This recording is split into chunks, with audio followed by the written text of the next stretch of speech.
Girl, if it's one thing Megan gonna do is she gonna lie about wanting peace just to start the mess all over again. Girl, we don't believe you. You need more people. Let's get into Basketball Wives Orlando episode 11.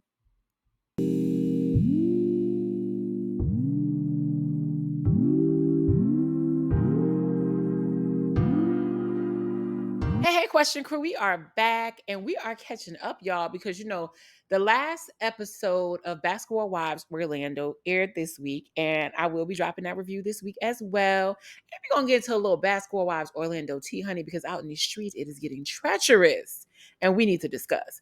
But let's go and rewind back, you know what I'm saying? Because I was in my tech exam, so I didn't have time to do this. But now we are back and we are talking about episode 11 of Basketball Wives. Stay with me, will you? Anyway, we are back from last week. And last week we ended off with Danny and Morgan being in such a tough place. And fast forward to this week, and we got Megan trying to give us a little fresh morning wake up as she heads to the park with her laptop once again, honey. She is always in the park with some electronic device, pretending to have these deep conversations about nothing. So Megan's in the park and she links up with somebody that works for her, and they're talking about how well her podcast did. Honey, the thing happened 17 weeks ago, but she said she is still going to celebrate. You're not going to steal her joy. And she is talking about the fact that, they did really well with the numbers. The guy that works for her is saying, like, you had a great showing. We got like so many views online. I think they said 23 million views online with this sex podcast link up that she did. And she wants to, keep going on that momentum. And he lets her know that they've also gotten interest from a hotel in Delray Beach, Florida, that would be interested in her actually going down there, shooting some content for them. Their new hotel opening up and they want to get Megan involved. And Megan, of course, says, in the green screen to her that, she doesn't really care what the other girls had to say. She had a great show and she's doing well. And she's really tired of like hearing the things that Ashley has to say. Now, we all know Ashley did talk a little bit of mess during the event, but she also did defend Nikki and the fact that Megan was being messy by not telling Nikki that Ford was going to be on the show. But she's still obsessed with Ashley, honey. She let us know that she don't really care what Ashley has to say because Ashley only talks to friends that are on payroll. The irony of talking to somebody that's on her payroll about Ashley was wild. But just she trying to, drum up again that the girls are jealous, that she's doing well, and everybody else is upset that, she's doing so well with her papa has, so she don't care. So basically the guy says, yes, they're jealous of you because, you pay me. And he tells her, like, look, if we do this event, you got to keep it together because we really do need to make an impression with these people. This is business. So she goes, well, do you think I could bring the girls with me? And he says, yes, you could bring the girls, but them heifers need to act right because we can't play around. This is business. I ain't got time for them to play. Megan says, cool, cool, cool. Let's get off the line. She does a FaceTime with the girls in the group chat and lets them know, like, hey, I got this opportunity for Delray Beach. Y'all coming with me, plus Shawnee paying for it. Now, it wouldn't be Basketball Wives Orlando without showing us what the other 85 girls are doing in that apartment that they all share, in that apartment complex that they all share, as I call the VH1 bungalows. And they head over to Mackenzie's house, honey. And if this wasn't the most stage energy I've ever seen. So Mackenzie's walking around and she's basically putting on her lashes. We know she has a lash company. I think it's also called Mackenzie or Mackenzie Lash or something like that, child. The lashes are kind of cute. I can't front. But Mackenzie is walking through the house saying that she's trying to get her life together ever since, she's, no longer with Dwayne and she's establishing herself again and trying to figure things out for her kids. And she ultimately wants to start a business of her own, which I guess that was the lashes plug. And she says that she's just trying to get her life together. So she walks into that empty old living room, honey, because it's just a set. Let's just be honest. And she picks up 5 toys that were strategically placed. And she begins to clean the living room. And then all of a sudden she puts a trash bag together and then walks to the door. And of course, when she opens her front door, there are a set of roses sitting in front of there. She walks back to the kitchen, looks at the flowers, smells the flowers, and then opens up the card. And of course, they are from Rashad. She then FaceTimes herself and says, thank you, baby. And when I tell you, it just wasn't giving authentic energy at all. It very much felt like production dropped off some roses and, this was a moment, but let's give Mackenzie some time. Fast forward to Lindsay and Danielle sitting in a car headed somewhere. And child, when I tell you, they only put Latavia in here to cause drama. Y'all know I think she's boring. She seems very sweet, but honestly, I don't see her coming back next season. I would be very surprised. But nonetheless, they got the two of them in the car having a chit chat. And Latavia is basically asking, Morgan, how's everything going? I guess she's the new hangout partner for Danielle since Morgan and Danielle are on the outs. And Danielle's basically saying she's just still pissed off with the fact that Morgan didn't speak to her when they were at Ashley's event. She doesn't know what's going on with Morgan. She doesn't know why Morgan is tripping. They had an argument after, of course. And she's basically saying that Morgan is overreacting. She's not friends with Ashley. She doesn't want to be friends with Ashley, but she doesn't understand how Morgan can be hypocritical because Danielle had a child. Early on, her daughter, I think her son, had developmental delays. And so the heart of her wanted to do the autism project. And y'all know I totally agree with her doing that. I don't understand why Morgan is playing that card because at the end of the day, the one thing that Ashley did end up doing at the event is she didn't get into it about her drama with Morgan. And she even told Danielle, like, if Mulan come to you, messy as hell, come to me and let me know because y'all can't start no beef on this day. This is about the kids. And they kept it about the kids. So it's just giving, fake energy. And so Latavia basically goes on green screen, honey, and she got to have a 5 minutes or something because all we've been hearing about this is pregnancy. I can't wait for this baby to drop. Healthy, of course. And she basically says that she doesn't understand how Danielle can get Morgan's side because at the end of the day, she doesn't get along with Ashley. And for her not to see that doesn't make sense. Girl, why you in the car with her then? With the cobweb dress on? I didn't understand. But nonetheless, Danielle says she wants to have a brunch and invite everybody except for Mulan because she wants everybody to just kind of get zen together, hear each other out before this trip, and just she doesn't want the events to always be dramatic, even though Danielle usually, along with Morgan, is the mess starter in Mulan. But nonetheless, she wants to have this dinner and have the ladies clear the air. She's even inviting Ashley. So Lindsay and Danielle enter into the restaurant, and it is cute. And the first person up to show up is Megan. And of course, Megan can't sit there for 5 minutes without talking mess about Ashley Hunting. They talking about nothing but the two braids. And Megan again reintroduces the idea of her trip to Delray. And she says that, she wants all the ladies to have a good time, but she's not sure if all the ladies are going. It depends on how she feels. And she definitely wants to air things out with Ashley tonight because Ashley's on her maybe list of going and especially her no list if they don't clear up things. I feel like Megan is using this whole Ashley situation as like because it's low hanging fruit. I feel like what's the other dynamic that she has going on besides this I want to force a baby on my boyfriend thing? I feel like a lot of the storyline with Ashley sort of came out of nowhere because Megan talks mess about everybody. I mean, everybody on the show talks mess about everybody. But this like zone in on Ashley feels really, really weird. And I don't think Ashley's an innocent at all, but I just don't see this dynamic. But she is low hanging fruit because she's not going to be a fighter. She's not going to get into a physical altercation with anybody. And Megan can't bully all them girls on that show. So this beef is corny, but they anyway head to the table to be seated. So in walks Nikki, in walks Megan, in walks Latavia, aka Lindsay, and of course Danielle. And then last, here comes Ashley having a seat. Now Ashley's a little bit pissed because she thought she was going to be at this event with some backup, honey, because everybody at the table already get along. But Ashley found out that Mackenzie actually went on a date with Rashad because he was in town. And so she won't be present. And of course, Milan is not invited, so she is by herself. And honey, when I tell you it is, I'm in the lion's den, it very much was. But Ashley actually handled herself well. And she's not actually let them see her sweat. Morgan does not make it, but she does send roses with some Rocher chocolates. It was like a very cute bouquet and a card telling Danny that she could not make it tonight, but she hopes everything goes well with all the girls and she's wishing for positivity and for them to have a good time and for her to have a successful event. And that, of course, makes Danielle feel good because she doesn't know where her and Morgan stand ever since Morgan really didn't speak to her and then they got into the back and forth at the table.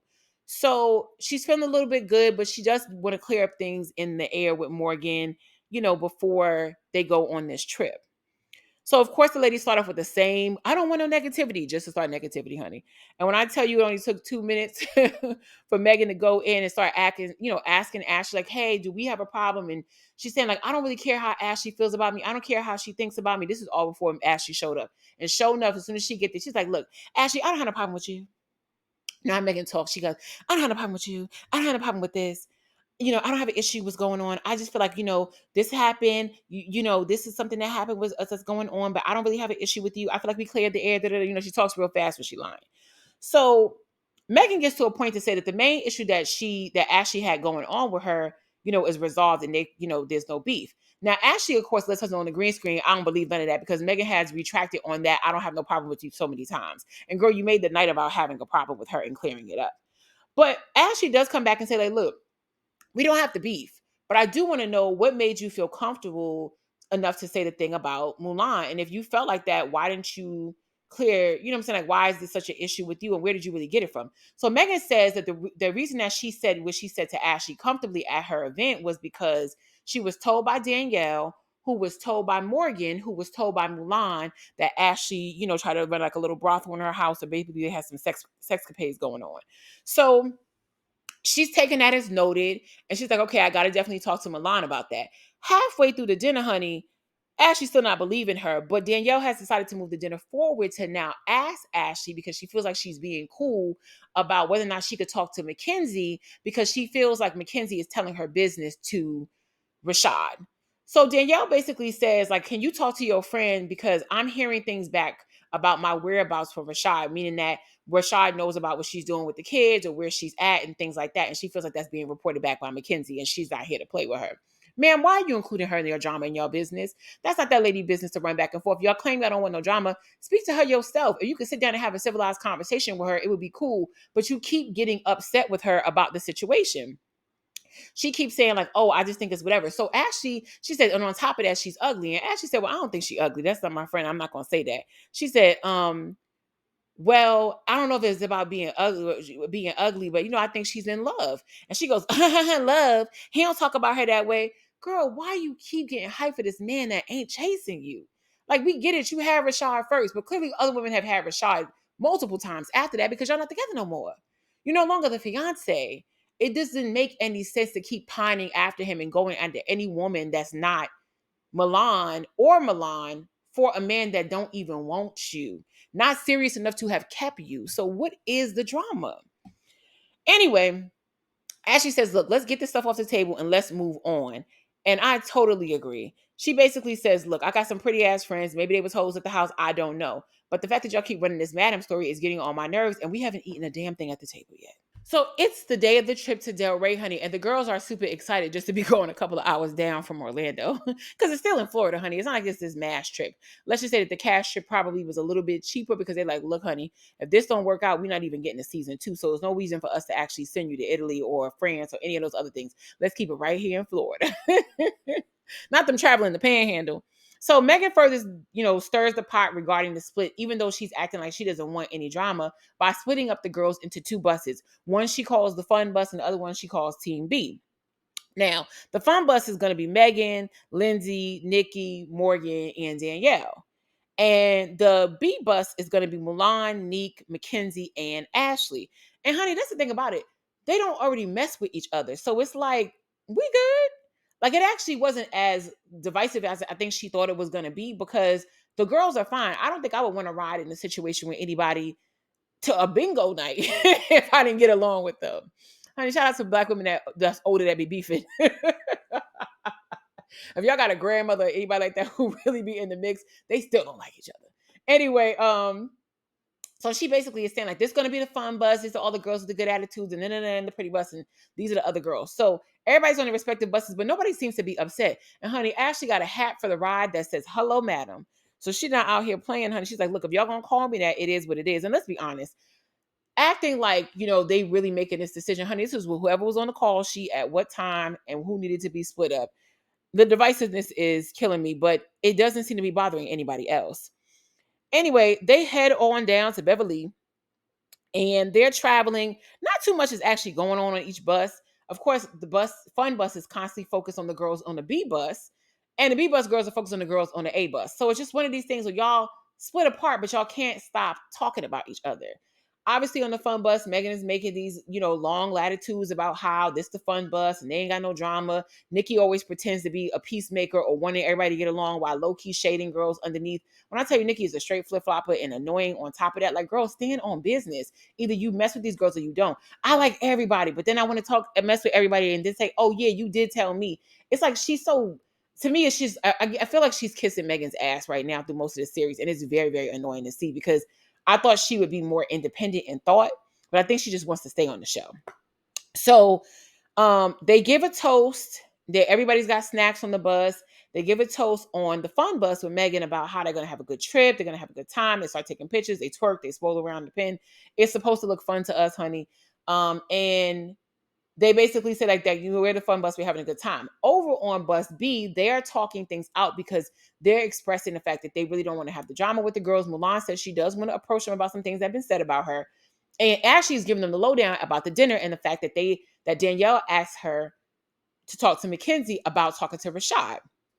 And Mackenzie, vehemently denies the fact that she's told Rashad anything about Danielle's whereabouts. And honey, why are we always hiding out anyway? Her and Morgan, I need to get more clarity on their situations with these men, because I don't understand hiding out on somebody that you're also asking child support from or financial assistance from, and whose kids you have, if there has been no domestic violence involved. The idea that he would not know where his children were located because you're wanting to hop from house to house hiding just makes no sense to me. You can't avoid court paperwork and you have no problem serving that person, but then not wanting to be served doesn't make any sense unless there's some underlying domestic issue that y'all not telling us about. Otherwise, talking about, well, he know my whereabouts. Girl, he gonna know where his kids is at all times. And so what we can see with Rashad, he seems to be an active dad. So I don't understand the narrative of trying to say like, he don't need to know what I'm doing. Now I get that he don't need to know her personal business when the kids is not with her, but not knowing your address or knowing where you live, like that type of stuff is just getting so weird to me with her and Morgan. It's just not making a lot of sense, especially if you're also countersuing this person for child support and income. That's weird as hell. Anyway, on that bus, they're talking to Mackenzie. Mackenzie basically says she said nothing to Rashad. She's tired of Danielle using her as a scapegoat, and she is going to start speaking up for herself. Nick don't give a damn, honey. She just wants this to go well, and she really is tired of the drama. She's there to create content, take a free trip, and hopefully get along with these heifers. So the ladies arrive in the lobby. At least the fun bus stops first, and the ladies get out and roll into the lobby. And I want to say the hotel manager might be there to meet them, and then the girls from bus B get off. And in walks Mulan saying, bitches, I have arrived. Basically saying that she's out here showing that she's loud and proud and she's in the mix again. Here, y'all can't keep her out. And Megan says that she's supposed to, rally in everybody. The manager welcomes them to the hotel. He lets them know any accommodations they might need. He lets them know that their rooms are ready, all that good stuff. Megan lets them know like everybody needs to be on their best behavior. Everybody needs to do well. And I have to say, I know they were just traveling. I feel like it was a little rough looking for some of the ladies. I didn't understand because they're all beautiful, but I feel like if I know I'm gonna be on camera, I'm not trying to look beat. You're not going not see me in a little bit of glam. You still on camera regardless. I feel like some of the bare faces could have used a little makeup. It was looking a little dreadful. Almost everybody had some on too. I also really hated Nikki's outfit. I just felt like it looked a bit weird in terms of like, I haven't seen that type of like crop top sweatpants look. I've mostly see that on teen girls. I don't know. It just felt a little outdated. Whether or not it's current, I don't care how much it costs. It just looked like it was maybe made for somebody who was like maybe 16, early 20s. I didn't get the dynamic of that look at all. But everybody's there, honey. They got their little glasses of champagne, and Megan lets them know, like, hey, get plenty of content because this is a content trip. Post, let me know. We take some pictures, and we're gonna meet back downstairs for dinner. So they're keeping this fake storyline running with the influencer trip, honey. We do not think this. I don't know. Part of me believes this trip, but part of me also just really thinks that this is the trip that VH1 is paying for. Because normally when you get an influencer trip, you're not allowed to just bring a bunch of people with you, regardless of who they are. Megan keeps saying that the influencer is saying that they want the dopest girls in Orlando. That's not who they would hit up. These are ex-wives, current wives. That's not the flyest group in Orlando. If anything, they would hit up women who are actual basketball wives in Orlando, or they would hit up women who are more well-known than them. So it's just weird to me that they would hit up this one influencer and tell her bring 9 and 10 of your friends and we'll comp and pay for everybody. Perhaps they did that, but honestly, I think VH1 paying for this trip. Shawnee even said, look, y'all can go ahead and y'all can get these heifers a 3-4 hour trip away if Delray even that far. And we'll see how it goes. And then if I don't cut you next season, we'll go somewhere better. So they head to their rooms. Everything is reasonably nice looking. The girls are getting settled. They're going out onto the balcony, taking pictures. And Ashley hits up Tony, lets him know they got there safe. He's asking how to drive when she said, we got split up on the buses, but I didn't really care. I'm going to try to keep it cute, but I ain't going to let nobody talk no mess to me tonight. And on the other side of things, Megan is talking to her man and basically saying the same thing. Like, we got okay. The buses were split. But, so far these heifers haven't started no trouble. Let's keep it that way because I am still working and I will go off if somebody is, doing too much messy stuff. And of course, that messy stuff will be Megan, as we can see further down the line. Now, I'm going to say this. I say a lot about the ladies, but I absolutely had to point this out. they always come cute. I really, really enjoy the Lady of Orlando's looks. I like their looks when they are, talking in their one-on-ones. And I love when they like are at different events. I don't love every single outfit every time, but for the most part, they've really been hitting it on makeup and looks. The looks are very cute, they're fresh, they're current, it's not too serious. They're in Florida, it's hot, it's warm. Got a cute little juju here and a cute little juju here. They throw in their face bead or even if they're natural face, and it still looks cute. I feel like I haven't really been disappointed by anybody's looks this season. And I really enjoyed their attire for the most part. Like I said, it's an outfit here that's cute and an outfit here that's not, or could fit a little bit better. But for the most part, I genuinely think that the ladies of Orlando are killing it, and they look a lot better than some of these girls on this other reality shows. Now, we got to move on from that piece of positivity, honey, because Megan was not trying to keep it positive. It was going to be negative.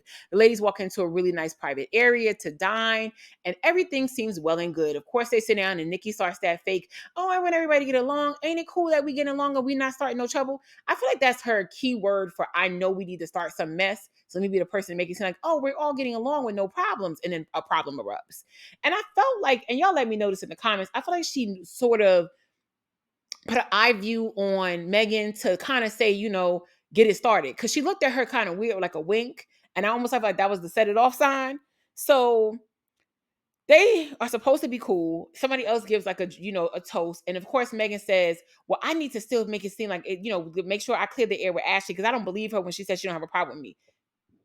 Again, Megan keeps making it her job to come for Ashley. It does not make sense. Girl, if you don't care and you don't like her and she is there regardless and she hasn't started anything with you, let it go. But for some reason, she feels the need to keep approaching Ashley. So she approaches Ashley and basically asks her the most asinine question, which is, do you really like me or do you still have a problem with me? And Ashley is just like, girl, let it go. You know I don't trust you and like you. You don't trust me and like you. Why are we still pretending in this situation?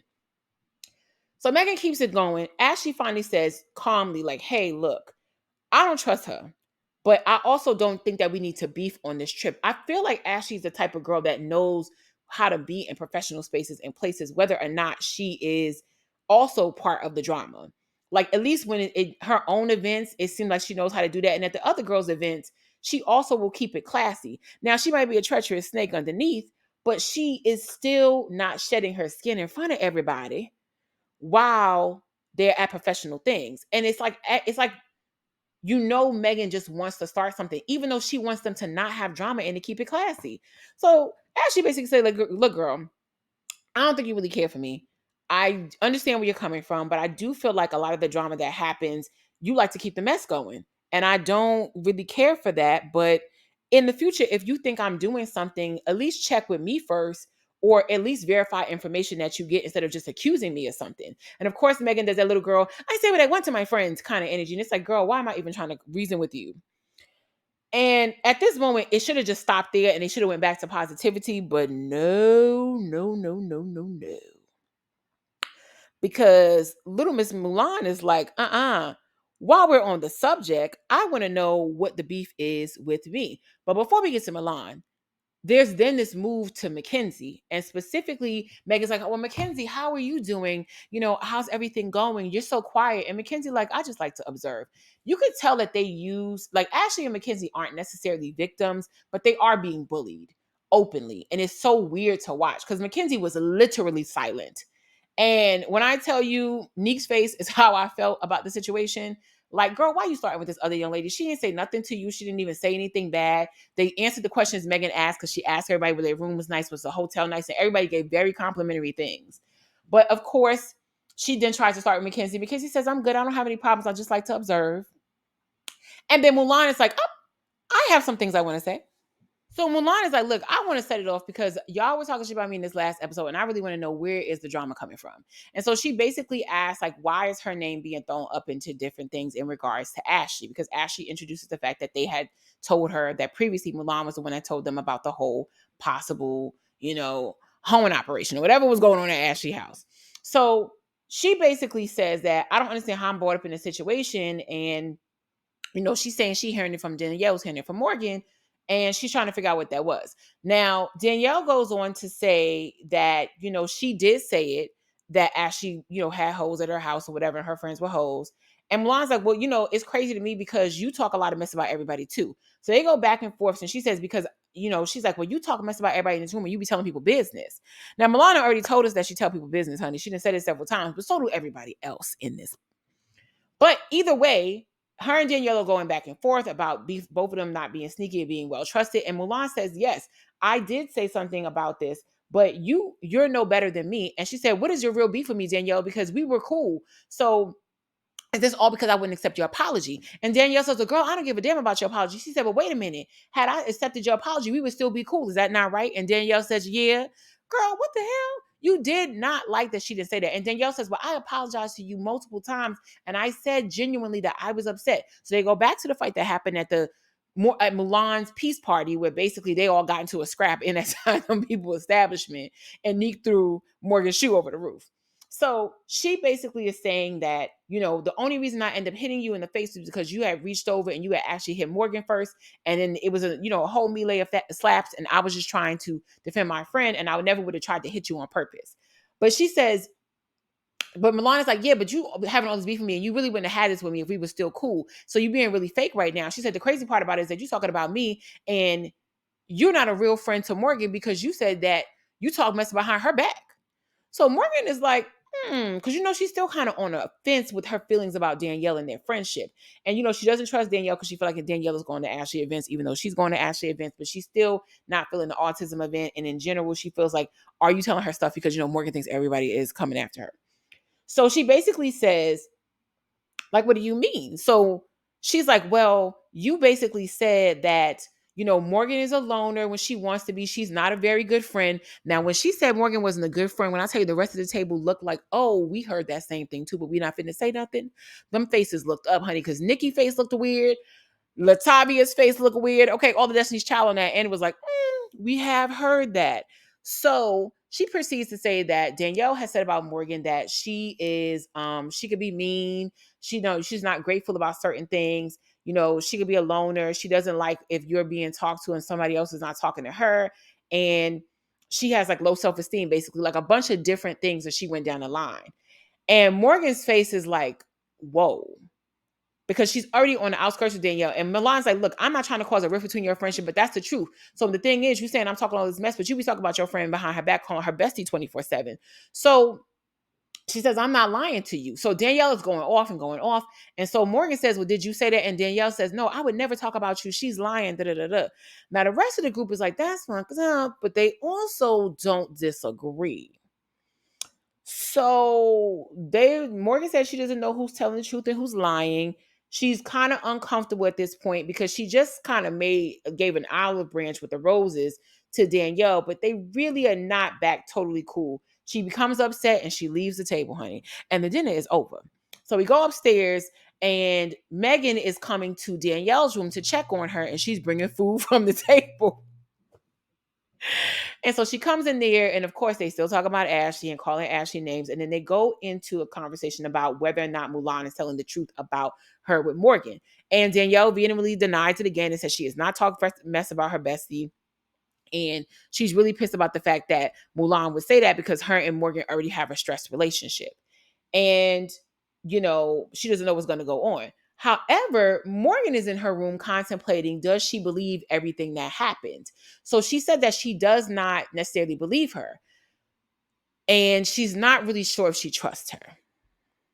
Child, so next thing we know, Morgan is sitting down with Latavia, honey, in her pregnancy stomach, and she is having a conversation about why she still doesn't think that she trusts Danielle in this situation. So she basically says that even though, her and Mulan are going through it as far as Danielle and Mulan, she's cool with both of them. And yes, Mulan be telling people business, you know what I'm saying? But is she telling a lie, honey? So basically, I never, she's like, look, I might tell you business, but I never tell you a lie. And so Morgan says that she thinks it could be true because Danielle was being too defensive about something that she knows she didn't say. And she also did some background checking. So she lets Lindsay know that it's just she's too defensive. Some of it seems like it rang true. And again, Latavia's on her side and is like, look, honey, I just want to stay in the group. And ultimately, I do think that Danielle could possibly not be telling you the truth. And you need to figure that out because it's already questionable things that she's been doing. Fast forward, we're with Ashley and Mackenzie talking about absolutely nothing, honey, with this lame conversation. Of course, they both get too tough when they're not in front of the other girls. And Ashley starts talking mess to Mackenzie about the fact that, all of this drama, and essentially Megan just wants her life. And girl, you should be paying attention because I have all of the things that you want to acquire. And I was like, damn, don't nobody want Tony, but I get what Ashley is saying on that level. In a lot of ways, Megan is trying to build herself up in terms of her career and things like that. And there is a little bit of a hater in her that seems irrational, which is something that Drea said years ago when Megan was on Basketball Wives with them. And that I do agree with Ashley with. Like, for somebody who don't care, girl, you constantly in the mix, in the pot. I know Shawnee paying you, but at the same time, there's a little bit of Megan that is just like a childlike energy to me. And I think it's something her mama touched on and Drea touched on years ago, and that's rehashing with Ashley. But again, it's a whole bunch of nonsense. They're going to still be in the mix. And of course, Mackenzie acts all tough when it comes to Danielle and Rashad and not telling their business. Either way, we don't care. Y'all not going to bust a grape in a food fight, and you're not going to yell in front of these other girls' faces. So let's move on. Finally, we are trying to get some Zen peace.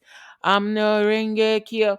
And so essentially, we are on the sand, honey, while Miss Mulan and Neek are having a sunrise session of salutations. Look at all that alliteration with yoga.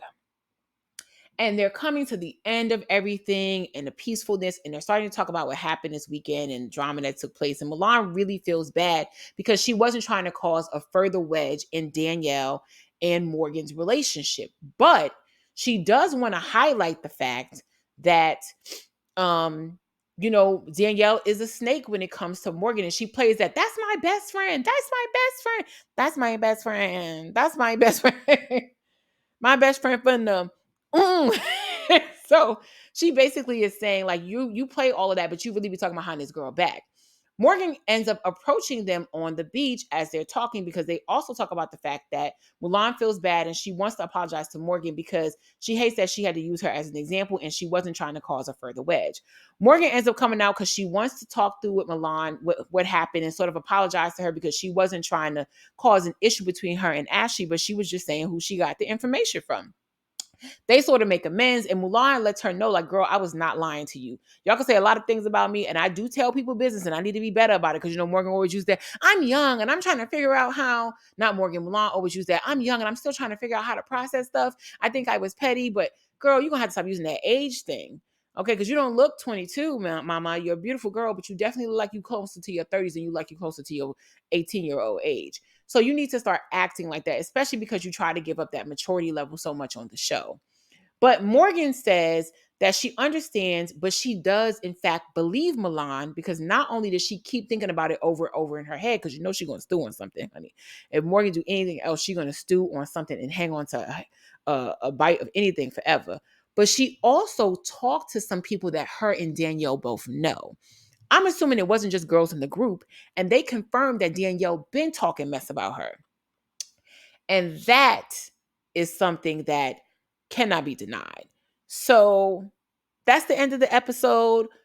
The next episode is, of course, the last episode of the season. Like I told y'all, I will definitely post that this week. What did y'all think about episode 11?